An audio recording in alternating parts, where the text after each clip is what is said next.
Assalamualaikum warahmatullahi wabarakatuh. Innal hamdalillah nahmaduhu wa nasta'inuhu wa nastaghfiruh. Wa na'udzu billahi min shururi anfusina wa min sayyiati a'malina. May yahdihillahu fala mudilla lahu wa may yudlilhu fala hadiya lahu. Asyhadu an la ilaha illallah wahdahu la syarika lahu wa asyhadu anna Muhammadan 'abduhu wa rasuluhu la nabiyya ba'dah. Allahumma shalli wa sallim ala nabiyyina Muhammadin wa ala alihi wa sahbihi ajma'in. Amma ba'd. Qala Allah Ta'ala fi kitabil karim, a'udzu billahi minasyaitonir rajim. Bismillahirrahmanirrahim. Ya ayyuhalladzina amanu kutiba 'alaikumus shiyamu kama kutiba 'alal ladzina min qablikum la'allakum tattaqun. Bapak sekalian, kita bersyukur kepada Allah Subhanahu wa taala. Malam hari ini Allah masih memanjangkan umur kita bertemu dengan bulan Ramadan di tahun 1441 Hijriah. Walaupun Ramadan kali ini adalah Ramadan yang berbeda dari tahun-tahun sebelumnya. Bagi saya, di umur 35 tahun ini, di Ramadan ke-35 ini adalah Ramadan yang belum pernah saya rasakan berbeda. Mungkin juga ada bagi antum semua. Ramadan di tengah ujian dari Allah, wabah pandemi COVID-19. Maka ikhwas sekalian, mari kita senantiasa meningkatkan ketakwaan kita kepada Allah Subhanahu wa taala dalam kondisi Ramadan yang diuji seperti ini.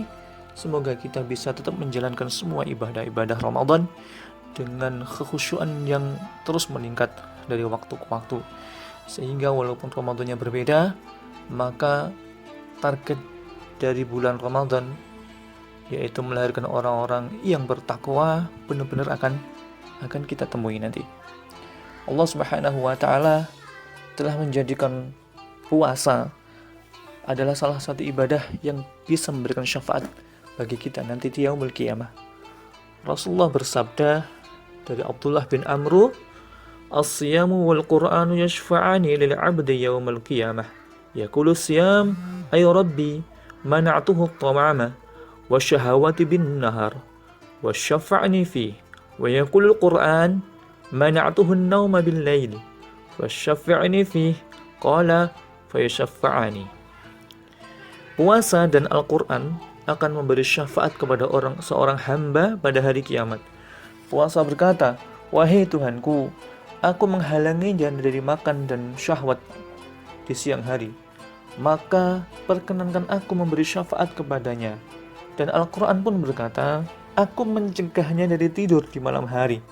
Maka perkenankan aku untuk memberi syafaat kepadanya." Dia bersabda, keduanya pun diperkenankan untuk memberi syafaat. Hadis riwayat Imam Ahmad dalam musnadnya dengan sanad yang sahih.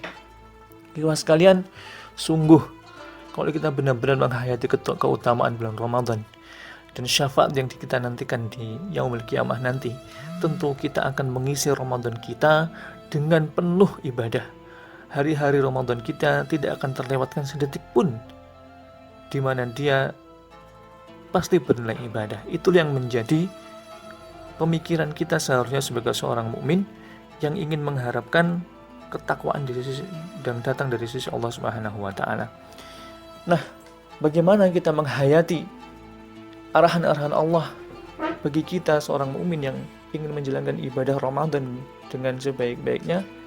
Maka kita kembali melihat ayat-ayat tentang Ramadan, ayat-ayat tentang ibadah-ibadah di bulan Ramadan yang Allah sudah tampilkan dalam Al-Quran. Mungkin surat atau ayat yang kita baca ini adalah ayat yang sering kita dengar.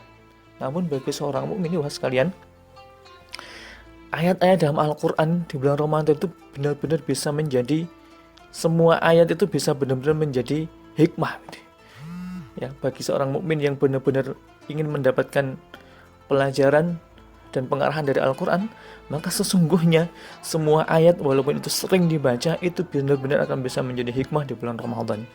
Apalagi ayat tentang puasa Ramadan. Maka kita lihat ayat tentang puasa dan ibadah Ramadan serta ketentuannya itu ada di dalam surat Al-Baqarah ayat 183, 184, 185, 186 sampai 187. Ayat 183 yang sering kita dengar dan sudah kita hafal, dan tadi di awal saya baca, ya, di awal dengan kata-kata ya ayyuhalladzina amanu, hai orang-orang yang beriman, wahai orang-orang yang beriman.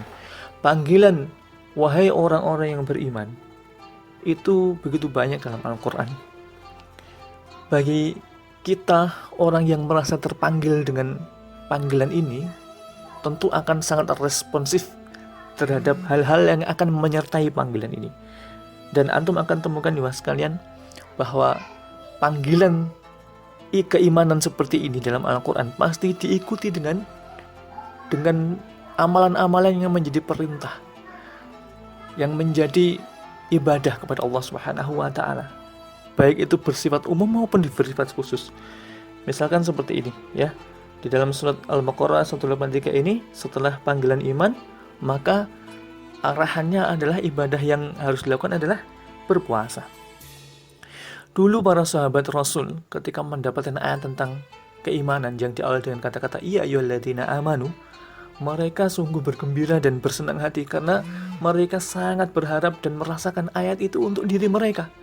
Walaupun mereka tahu bahwa ayat tentang keimanan itu pasti di belakangnya itu akan ada perintah-perintah yang baik yang bersifat umum maupun bersifat khusus, baik itu perintah ibadah yang berat, misalkan jihad, perang, ya, atau yang bersifat sederhana, misalkan sholat, ya, atau zikir, atau puasa seperti ini. Maka respon kita terhadap panggilan keimanan ini akan menentukan bagaimana kita menjalani ibadah-ibadah di bulan Ramadan nanti, ikhwas sekalian. Kita merasa terpanggil tidak dengan ayat ini? Jangan-jangan kita tiap waktu di bulan Ramadan mendengarkan ayat ini, tapi respon kita terhadap amal ibadah yang akan kita songsong di bulan Ramadan tidak menunjukkan bahwa kita ini memang layak dipanggil sebagai orang yang beriman. Kemudian Allah memberikan arahan tentang kewajiban berpuasa bagi kita. Maka dari itu sekalian, ada persiapan pemahaman yang harus kita miliki terhadap amalan-amalan puasa dan yang menyertainya. Maka penting bagi kita untuk menyiapkan pemahaman yang lebih tentang bulan Ramadan dan amal ibadah di dalamnya. Kemudian Allah Subhanahu wa Ta'ala mentargetkan dalam ayat ini, yaitu produk orang-orang yang berpuasa adalah la'allakum tattaqun, ya, la'allakum tattaqun. Nanti kita akan temui ya apa output yang diharapkan Allah selain tattaqun di dalam ayat-ayat selanjutnya. Di ayat 183 ini Allah memberikan target yaitu tattaqun, yaitu orang-orang yang bertakwa. Takwa mudah kita pahami dari perkataan para ulama, yaitu menjalankan perintah Allah dengan semaksimal mungkin, menjauhi larangan Allah dengan semaksimal mungkin. Namun kalau kita lihat pemahaman para sahabat Rasul tentang takwa ini, kita bisa lihat dari dialognya Sayyidina Umar bin Khattab dengan Ubay bin Ka'ab yang saat itu Ubay bin Ka'ab menjadi imam besar ya Masjid Nabawi. Ketika Sayyidina Umar bertanya kepada Ubay bin Ka'ab, wahai Ubay, berikanlah pemahaman kepadaku apa itu takwa.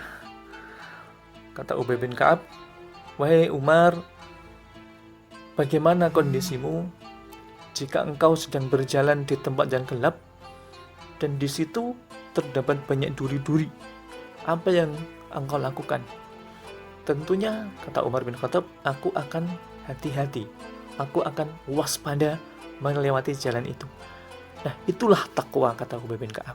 Jadi kata kunci dari ketakwaan itu adalah kewaspadaan, kehati-hatian di dalam menjalankan kehidupan kita, ya sekalian. Di bulan Ramadan itu sesuatu yang sifatnya sunnah dikerjakan maka bisa bernilai pahala wajib. Maka sesuatu yang sifatnya maksiat itu juga bisa membatalkan pahala puasa. Maka hati-hati betul kita itu menjalani bulan Ramadan, menjaga lisan kita, menjaga mata kita, menjaga semua panca indera kita agar tidak menjadikan puasa kita jadi sia-sia, karena pahalanya hilang di mata Allah Subhanahu wa Ta'ala dan kita hanya mendapatkan mendapatkan lapar dan dahaga saja. Itulah takwa. Maka bulan Ramadan itu hari demi harinya harus kita jadikan sebagai ladang untuk menambah ketakwaan, menambah kewaspadaan dan kehati-hatian di dalam hidup kita, di dalam menggunakan kenikmatan panca indera kita dan kenikmatan yang lain yang diberikan Allah Subhanahu wa Ta'ala.